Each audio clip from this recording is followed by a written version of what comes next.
My name is Justin Denton. I'm with Halon Entertainment, and I am a Previs Supervisor and Technical Development Lead there. Currently, I'm working on Battleship. I've been on since they started production, so I've been on since September of 2009, and I started doing Previs on it and supervising the Previs team. And I've had anywhere from 4 artists all the way up to 20 on it at any given time. And now I'm actually serving as the postvis supervisor on it, and we're also doing finals. Previs has a lot of different meanings, actually, depending on what show you're on, and that's one of the things that's great about it, is Previs is really adaptive to whatever the show is. In general, we start before production starts. We start during pre-production. Anytime from when a director has an idea or a studio has an idea all the way up to a finished script, we'll take a look at that. We'll discuss with the director what kind of scenes they want to do, and we'll go into an application like Maya and create a 3D version of an environment, and then we'll shoot cameras inside of that environment. We'll edit it together, add sound, add music, and after that we'll create a nice little edit, show it to the director, and see if he or she is happy with it, and we'll continue to do revisions until they have something that they really like, and that's usually when it gets shown to the studio. For postvis, it's typically done either during production, after they have some initial plates, or during post-production, and we'll work with both the director and the editors to receive the plates and add in a quicker version of visual effects than it would take to do finals. And so what we'll do is we'll have to track it just like you would do for finals. We'll add in elements to any of those plates until they see that the edit is working the way that they want it to, and it helps them decide whether they have the right plate chosen, what the handles are, how long each shot should be, and if they're happy with where the scene's going. That helps for multiple reasons, one of which is making sure that it's as exciting as it can be, making sure that cost is where it should be, and also making sure that they don't need to do reshoots or anything like that, so the scene plays as well as it can. For virtual production in Previs, we take a master scene and we'll create, say, 45 seconds of animation just like you would have on a live action set. And in that scenario, we'll animate a large event that's happening. Let's say it's a 18-wheeler crashing, and we'll make sure the entire event happens from a God's eye view and plays well, and it's timed out well. And often we'll even show that to the director before we ever lay any cameras in. Then we'll go in, just like you would in a live action scenario, shoot as many master shots as we need. Then we'll go in and shoot 2 shots and whatever characters are in the scene. Then we'll go in and shoot our close-ups and inserts. After we've done that, we've got footage. So instead of a shot scenario, we're actually using footage. Once we create that edit, we can then show that to the director again and get approval or make changes to our shots. I think one of the main reasons why you're seeing such a proliferation of previs and postvis and virtual production is that we are now able to work in a way that's more similar to how film has been made for 100 years.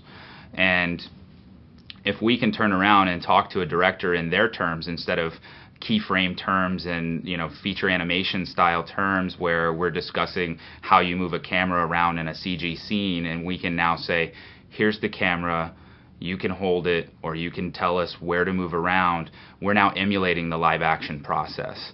So for virtual production, that helps immensely. In Previs in general, we're able to help them both creatively, budgetarily, and I think that helps directors in general feel more confident about coming to the studio with whatever they need to get done.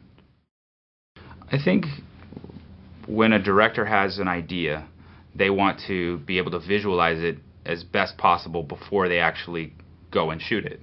And with Previs, they can see things that they could never see before, and they can experiment in a way that just wasn't possible before. And when you get on set, you want to have that confidence that the decisions that you're making are correct.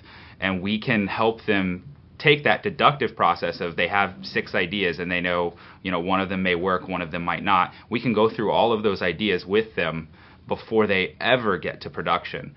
And so their creative process gets to be a lot freer, and they get to present with great confidence to the studio what they want to do and already show a very close approximation of what it can look like before they get there. One of the other kind of side benefits of that is now they're trying things that they never tried before as well, and so we're seeing kind of a new level of spectacle in film.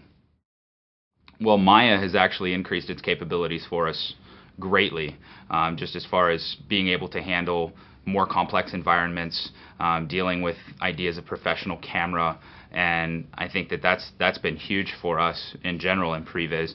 Also, we now use Motion Builder, and Motion Builder helps greatly because it's capable of a real-time type of a setup. It's built around the idea of takes, so it's more in tune with that live-action mentality. Some of the other tools that I know a number of other studios are looking at as well are game engines for the future. There's a lot of complexities with game engines, and you do have to follow certain workflows, but they also seem very interested in being involved with us in the near future. Well, I think there's a kind of a misconception that Previs and visual effects are very similar, and it's because we use the same tools. And the reality is Previs is much more in tune with general storytelling, whereas visual effects, while it's a part of the storytelling, isn't about storytelling itself. It's about achieving the best result for any given shot, or creating that spectacle.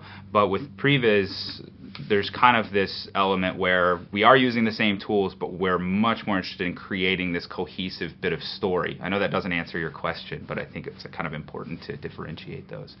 As far as how we're affecting visual effects, one thing that we have to be very careful of in Previs is making sure that, without saying this the wrong way, that we're not overstepping our boundaries, because I'm working with ILM right now in Battleship, and I make sure that I'm in very close communication with them on any decisions I make, both previs and postvis, so that whenever I present something, it's something that they can then achieve.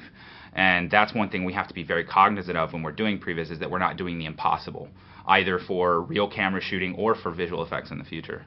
I think one of the parts that needs to be kind of clarified within that is that Previs has to be in very close communication with all of the departments in film.